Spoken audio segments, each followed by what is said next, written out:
አቢጌል ግራ ገብቷታል። የእናትና የአባቷ በተለይ የአባቷ ጭንቀት፣ የእናቷ ደግሞ እንደዚህ በዙሪያውን በሰው ተከባ መከዳቷ ግራ ገብቷታል ምን እንደምታረግ። በመጨረሻም ትልቅ ውሳኔ ወስናለች። አክስት ተብዬዋ ጠንቋይ ቤት ሄዳ እንግዲህ ስለ ዲያጣ ለማወቅ እየሞከረች ነው። ሰላም ከና ወይዘሮ ማርታ ቤት ለመኖር ቆርጣለች። ዲያጣም የቻለችውን ብትሞክርም እሺ አላለቻትም። አቶ ደረጀ ጭንቀት ወሮታል። በነጋ በጠባ የሚያስበው ስለነ ዲያጣና ስለ ሰላም፣ በዛ ላይ ደግሞ ሚስቱን ስለከዳበት ቅጽበት እያሰበ ጭንቀት ላይ ሆኗል። ዲያጣና ናታ ቁጭ ብለው ዘና ፈታ እያሉ ድንገት ወይዘሮ ማርታ ያየቻቸው መስሏቸው ድንግጥ አሉ። ሰላም ጤና ይስጥልኝ ውድና የተከበራችሁ የቻናል ቤተሰቦች ሙስሊም ክርስቲያን ወገኖቼ ሰላማችሁ ይብዛ እያልኩኝ ለቤት አዲስ የሆናችሁ ሰብስክራይብ በማድረግ ተቀላቀሉ፣ ነባሮች ደግሞ ላይክ ሸር ማድረጋችሁን እንዳትረሱ። የዲያጣን ድራማ ይዤላችሁ መጥቻለሁ፣ አብራችሁ ቆዩ። የዲያጣ ድራማ ሲጀምር በቃ ግራ ገብቷቸዋል። ጠንቋይ ቤት ሄዳ ስለ ዲያጣ ማወቅ እፈልጋለሁ ብላ አርጆንን ጠይቀዋለች። አርጆን ሁለመናው ሁለ ነገሩ ከህንዶች ጋር ነው። በህንዶች የሚያምኑት ደግሞ በጥንቆላ 80% የሚያምኑት በጥንቆላ ነው እና በቃን ያሳይሻለሁ። በተመሳሳይ ደግሞ አንቺ ስለ አቢጌል ትነግሪኛለሽ። እሷ የኔ መሆን አለባት፣ እኔ በደንብ ማፈቅራት፣ በቃ የኔ ሚስት መሆን አለባት ብሎ አሳምኗት፣ እሷም እሺ ብላ ነገሮች እስከሚመቻቹላትና ጠንቋይ ቤት እስከሚወስዳት ድረስ እሺ ብለዋለች። እዛም ሄዳ ተንበርክካ ጠንቋይ ቤት ስለ ዲያጣ ነገረችው። ቤት ውስጥ የእህቴ ባል ያመጣት ልጅ አለ፣ ልጁ እንደሆነች ጠንቅቄ ያውቃለሁ። እህቴ ግን ልታምነኝ አልቻለችም እና እውነት ነው ወይ ስለ ዲያጣ የምታውቀው ነገር ካለ ንገረኝ ብላ ጠንቋዩን ነገር ጠንቋዩም ቢሆን እንደ ጥንቆላው እንግዲህ የሚችለውን ነገር ነግሯታል። እሷም እሺ ብላ ከዛ ጠንቋይና እንትን ከመጣኦት ከመሰለው አርጁን ጋር ተያይዛ ወጥታለች። እቤት ከደረሰች በኋላ ምን እንደምታረግና ጠንቋዩ ያላትን ነገር ለመፈጸም ሰራተኛይቱን ጠርታ ስለ ዲያጣ የምታውቀው ነገር ካለ ብትጠይቃትም በእርግጥ ሰራተኛይቱ ስለ ዲያጣ አንዳንድ ነገር ታውቃለች፣ ግን ደግሞ እንዳላወቀ ሁና ዝም ብላ ችላ ብላታለች። በዛው ለምን ትክክለኛውን መልስ አልመለሽልኝም ብላ እንግዲህ ሜዲ ተብዬዋ ሳዲባ አመናጭቃ ከክላስ አባራታለች። ይህንን የሰማችው የቤት ሰራተኛይቱ ደብሯት ከዘበኛው ጋር ሄዳ የተፈጠረውን ነገር ነገረችው። ዘበኛው እንዲሰድብላት እና ይች ሴትዮ የሆነ ነገር እንዲያደርግላት ትፈልጋለች። ግን ዘበኛው እኔ ፈራለሁ ማለት የዚህ ቤት ስራ መስራት እፈልጋለሁኝ፣ እኔ ይችን ሴትዮ አንድ ነገር አድርጌ ከዚህ ከቤት በወጣ እነሱ ሌላ ዘበኛ ጊተው ይቀጥራሉ፣ ግን እኔ ስራውን ስለምፈልገው ብቻ አንቺ ዝም በያት፣ ይች ዝም ብላ ናት ብሎ አረጋጋት። በመጨረሻም ከእንግዲህ እህቷን ማርቲን ይዞ ወደ ውጭ ይዞ ለመውጣት ነይንህር ብላት እየተስማሙ እያለ አሁንም ድጋሚ አንስታባት ስለ ዲያጣ ስለምትባለው ልጅ ዛሬ ማታጣሪም ወይ? የገዛ ሰራተኛ ሽንት ዓመት ሙሉ አብረት ስትሰራ ኑሯ እንዴት ልጅ ወልዲያ ከዚህ ከቤት ስትወልዲ ውጭ ሄዳ ስትወልድ እንዴት ዝምታ ያለሽ? ቆይ መጠርጠር የለብሽም ወይ እያለች አሁንም ደጋግማ ስለ ቤቷና ስለ አቶ ደረጀ መጠርጠር እንዳለባት ጠቆመቻት። እንግዲህ ያልሰማ ያለችው ወይዘሮ ማርታም ስነ ስርዓትሽን ያዢ፣ እኔ ቤተሰቦችን ጠንቅቄ ያውቃለሁ፣ አሁንም ደጋግመሽ ስለ ትዳሬና ስለ ባል የምታነሽ ከሆነ ሻንጣሽን ጠቅልለሽ ውጪ፣ የኔና ያንቺ ነገር ያበቃለታል ብላ ጸጥ አረገቻት። በመጨረሻም እንግዲህ አቢጌል በአባቷ ጭንቀት እያየች አይኗ እያየ እንቅልፍ እንደማይወስደው እንደማይተኛና ስራ ቦታም ጥሩ ሁኔታ ኑሮት እንደማይኖር እንደማይውል እንደማያድር የተጨናነቀችው እናቷ ደግሞ በአንዱ በኩል መከዳቷን የተገነዘበችው አቢጌል በቃ ሁሉን ነገር አስተካክዬ ወደ ውጭ መውጣት አለብኝ፣ ወደ ውጭ ሀገር ሄጄ ትምህርት መከታተል አለብኝ። በአንድ በኩል ናታን ረሰዋለሁ፣ በሁለት በኩል ደግሞ እናቴም እንደዚህ ስትሆንና በዙሪያ ተከርታኛ ዝም ብለን በጥርሳችን እየሳቅን እየሸወድናት ምንም እንዳልተፈጠረ ሆኖ እንዴት ብዬ ነው መኖር የምችለው? በአንድ በኩል ደግሞ እህቴ፣ በአንድ በኩል ደግሞ አባዬ እንደዚህ ተጨናንቆ እየኖር እንዴት ነው ችላ ብዬ የምኖረው? እኔ ሁሉ ነገር ከብዱኛል። እንዲኩኝ መኖር አልፈልግም። አባዬንም ሁሉንም ላማክረውና ውጭ እንዲሄድ ይርዱ ይብላለይ። አባትየውን ስታማክረው አባቷን እንግዲህ ምን ሆነሽ ነው? ይሄ ውሳኔ በጣም ከባድ ነው። ምን አስበሽ ነው ውጭ ሀገር ሄጄ ትምህርት ልማር የምትዩ? እስከዛሬ ውጭ ሀገር ሄደሽ እንድትማሪ ስገፋፋሽና ስለምንሽ እምቢ ብለሽ አሁን በምን የተነሳ ነው ውጭ ሀገር ሄጄ ልማርም ብለሽ የተነሳሽው ብሎ ጠየቃት። እሷም ቢሆን የዚህ ቤት ጭንቀትና የዚህ ቤት ሁኔታ በጣም ደብሮኛል። በዛ ላይ ታውቃለህ ናታን እንደምወደው ከዚህ ቦታ ካልሄድኩኝ ናታን ለራሷ አልችልም። በዛ ላይ ያንተ ጭንቀት የእናቴ ሁኔታ እያለ ሁሉን ነገር አስረዳችሁ። እሱም ይሄን ነገር መወሰንሽ ከባድ ነው፣ ደጋግመሽ አስቢበት ብሎ ቁርስ ለመብላት ወጡ።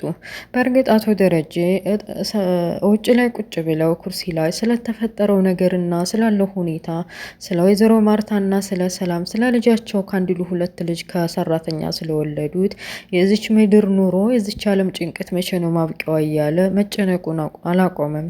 መጽሐፍ ላንብብ ብሎ ከቤት ቢወጣም እንኳ ጭንቀቱ አልለቀቀውም። አይኑ ወደ ሰማይ አፍጥጦ እያየ ምንድን ነው መጨረሻዬ? የዚህ ቤት መጨረሻ ምን ይሆን? የዚህ ቤት ትዳሬ መበታተኑና የዚህ ቤት መበታተኑ መቼ ነው እያለ ተጨናንቋል። ብቻ እሷ ያውቃል እያለ ውሃ ዙሪያውን እየዞረች እየተጫወተች እየሳቀች አባዬ እያለች ስትመጣ ከዘበኛው ጋር ሆነው እየተቀላለዱና እየተጫወቱ ስለ ውሃ አንዳንድ ነገር እያወሩ ጓደኛዋ ብቻ ናት እሷን የቻለቻት፣ ውሃ እኮ ግርም የምትል ልጅ ናት፣ የሚሏትን ነገር አይገባትም፣ ማሳቅ ነው ስራዋ፣ በግራ በቀኛ እያሰብ ሁሉ መሳቅ ነው እና እኔም አንዳንዴ ፈጣሪ የሰጠኝችን ልጅ ለመሳቅ ነው ብለው በሆነ ነገር ጠይቋት አልመለስ ስትል በሳቅ ለቀቀችው። እየሳቁ ነበር ማለት አቶ ደረጀና ዘበኛው እየሳቁ ነበር። መቼ ነው አንቺ ልጅ ከውሃው ከነስምሽ ውሃ መቼ ነው እንደ ሰው ማሰብ የሚጀምረው እያሉ ስለ ትምህርት ቤቱ አንስተውና ስለ ጓደኛው አንስተው የሚያስቅ ነገር ነግራቸው እየሳቁ ነበር። በሌላ በኩል ዲያጣ ሰላምዬ ጋር ሄዳ ልጁን በሚል ሰበብ እናቷ ጋር ትንሽ ጥሩ ጊዜ እያሳለፈች ነው። እያወሩ እያለ ሀሳቧን ብትቀይር ብላ ዲያጣ ድጋሜ ስለ ሰላምን እዛ ቤት እንዳትሄድና በሰራተኛ ኑሮ እንዳትቀጥል ብትነግራትም ሰላም የመከራትን ሰው ባይታወቅም እንኳ ግዴታ ነው ወይዘሮ ማርታ ቤት ሂጄ እናቶ ደረጀ ቤት ሂጄ እንደ ድሮ ሰራተኛ ሁኜ እኖራለሁ ብላ ቆርጣ ከተነሳይ ቆይታለች። ማንንም መስማት አትፈልግም።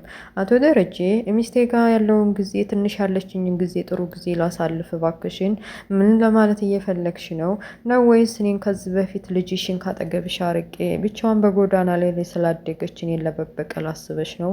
ማርታስ ብትሰማ ምን ትላለች? ይህን ያክል ዓመት ሙሉ በሰው ቤት በቤት ሰራተኝነት ይዛሽ የፈለግሽውን ነገር እያቀረበችልሽ አክብራሽ በመጨረሻ ይሄን ነገር ብትሰማና ከአንዲሉ ሁለት ልጅ ከኔ እንደወለድሽ ብታቅ ኖሮ እዛው ምንም ነገር ምህረት የሚባል ነገር አታውቅም፣ ተገልሻለች። ያ ነገር ከመፈጠሩ በፊት ግን አንቺ እዚሁ ቤት አንድ ቤት ልግዛልሽና ከፈለግሽ ልጅሽን ይዘሽ ትዳር መስርቻለሁ ወይም ደግሞ የሆነ ስራ እየሰራሽ ህይወትሽን መቀጠል ትችያለሽ ብሎ ቢመክራትም ዲያጣ ብትመክራትም ልሰማች አለችም። በጭራሽ አይሆንም፣ ልጆቼ ከዚህ በኋላ ያለ አባትና ያለ ልጅም ሆነ ብቻቸውን ማደግ አይፈልጉም።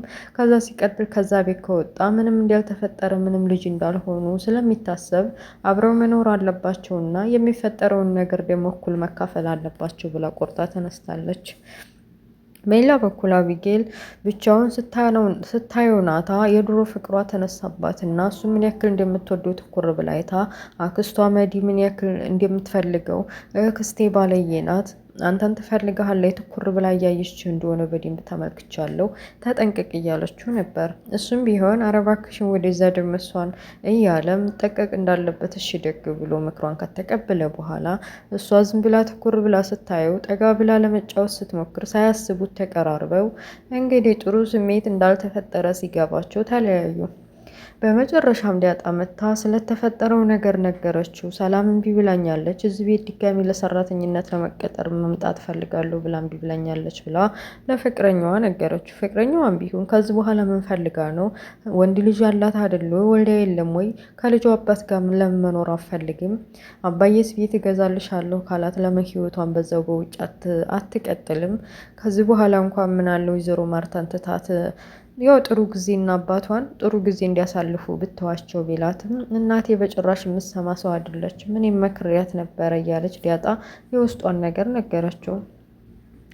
በሌላ በኩል እንግዲህ ያው ወይዘሮ ማርታ ስርዓትሽን ያዥ ብላ ካዘጋቻት በኋላ ውጭ ወጥታ ወደ ጠንቋዩ ቤት ለመውሰድ ያስባት ነው መሰል። እርግጠኛ ነኝ ያቺ መዲ ተብዬዋን ንህር ብላ ይዛት ለመውጣት እያሰበች ነው። እንደውም ዲያጣን ጠርተሽ እዚሁና እናጨናንቃት፣ እናትና አባቷ ማን እንደሆኑ መናገር አለባት እያለች እያለች ጠይቃን ነበር። ከዛ በተረፈ ደግሞ ያው እንግዲህ አቢጌል ደብሯታል፣ ከዚህ ሀገር ልወጣ ነው ብላ የሚል ውሳኔ ከወሰነች በኋላ በቃ እዚህ ቤት መቀመጥ አልፈልግም፣ እናቴ መሸወዱ፣ አባቴን በጭንቀት ላይ ማየቱ፣ ከዛ ሲቀጥል ናታ የማፈቅረውን ያክል እሱ ለቅጽበት እንኳ ማየት አይፈልግም እያለች ያለው ሁኔታ ገደል ሆኖባት መጠጥ ፈልጋለሁ ብላ ለአርጆን ደውላ አርጆን ደግሞ መጠጥ ይዞላት መጥቶ ክላሷ ድረስ እንግዲህ ቸበርቻሳ እያሉ ነው። ከዛ ሲቀጥል ደግሞ እንግዲህ ያው ዲያጣና ፍቅረኛዋ ከግቢ አካባቢ ዘና ፈታ እያሉ ድንገት ዲያጣና ጓደኛዋ ዙሪያውን እየዞሩ እየተጫወቱ ነበረ። ሲጫወቱ እንግዲህ ዲያጣ ድንግጣ ነበር። ምክንያቱም ወይዘሮ ማርታ ያየቻት መስሏት ነበረ። በድብቅ ነው ፍቅራቸውን የሚኖሩት ማለት ነው። እና መጨረሻ ላይ የዋሃና ጓደኛዋ እንደሆኑ አውቀው ተናደው ታበታት ነው ያሯሯጠቻት ነበር። እና በመጨረሻም ያው ፍቅረኛዋ ከተቀመጠበት ተነስቶ ገዜን አገኘውና ምንድነው ምን ተፈጥሮ ነው የሚያበሳጭህ ምንድነው እያለ ገዜን ጠይቁት ነበር። ገዜና ይሄ ጠንቋይ የመሰለው ጣዖት የመሰለው የአቢጌል መጠጥ ያመጣላት አርጁን ተብዬው አይዋደዱም። በግድ ለአቢጌል ሲል ነው ያስገባው ወደ ውስጥ እና ስለተፈጠረው ነገር መጠጥ ይዞ ለአቢጌል ሊሰጣት እኮ ወደ ውስጥ ገብቷል እና የሆነ ነገር ማድረግ አለብህ፣ ይችን ልጅ ሊያበላሻት ነው እያለ ገዜ ለናታ ሁሉንም ነግሮት፣ ናታም ገርሞታል። እንዴት ሊሆን ይችላል ያጣውት የመሰለ ልጅ መጠጥ ይዞ ውስጥ እንዴት ቤት ውስጥ ሊገባ ይችላል ብሎ ተናዶ እንግዲህ አቢጌል ክላስ እየሮጠ ለመሄድ ሲዘጋጅ ድራማ ያልቃል ማለት ነው። ውድ ቤተሰቦችዬ እንግዲህ አቢጌል ጨንቋታል። አቢጌል የጨነቃት ምንድን ነው? አንድ በኩል እናቷ እኔም ራሴ እያወቅኩኝ አባቷም እያወቀ መሸወዷ፣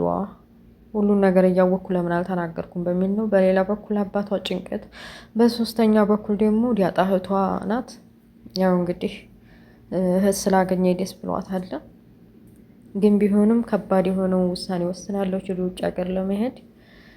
ከዛ ሲቀጥል ደግሞ የሰላም ሙግግ ብሎ ወደ ሰራተኝነት ወደ አቶ ደረጀ እመጣለሁ ማለት በጣም ያስጠላል። በውጭ ሁና ህይወቷን ብትቀጠል ይሻላታል። ምክንያቱም ይሄ በጣም ኃጢአት ነው፣ በጣም መጥፎ ባህሪ፣ መጥፎ ስራ ነው እና በሰው ትዳር ላይ መባለግ ሀራም ነው። ሲቀጥልና ወንጀሏን ለመማር ወይም ደግሞ ከጥሩ ሰዎች ጥሩ ግንኙነት እንዲኖሯት ከፈለገች በውጭ እንዳለው አቶ ደረጀ ቤት ከገዛላት ህይወቷን በውጭ ብታስቀጥል ሀሪፍ ነው ላለው። እናንተስ ምን ትላላችሁ?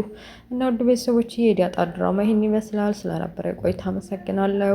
ኔክስት በሌላ ፓርት እስከምንገናኝ መልካሙ ሁሉ እመኝላችኋለሁ። ባይ ባይ። ቻው። ላይክ፣ ሼር፣ ሰብስክራይብ አድርጉ። ጉድ ባይ።